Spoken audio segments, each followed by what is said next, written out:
Profeti Muhammed ishte i pari që qau për Imam Husejnin.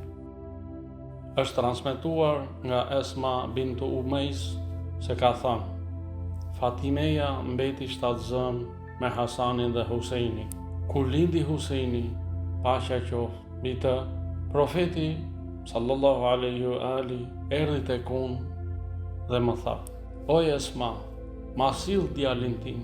Unë ja dhash të mbështjell me një copë të bardhë. Ai i thirrri ezanin në veshin e djathtë dhe ikametin në veshin e majtë.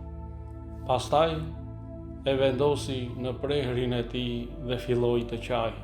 Esma thot: Unë i thash: babai dhe nëna ime qofshin flijim për ty, o i dërguar e Allahut.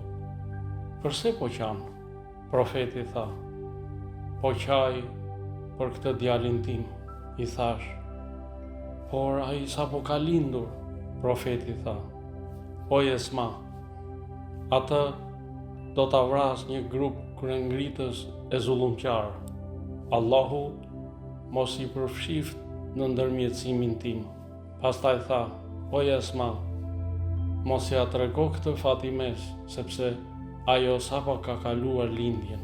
Këtë hadith e kanë transmetuar Al-Hafidh Abu Al-Muayyad Al-Khawarizmi në Maqtal al-Husein, vëllimi 1, faqe 87-88, Al-Hafidh Muhibuddin At-Tabari në Dhakhair al-Uqba, faqe 119, dhe Sayyid Mahmud Ash-Shaykhani Al-Madani në As-Sirat As-Sawi.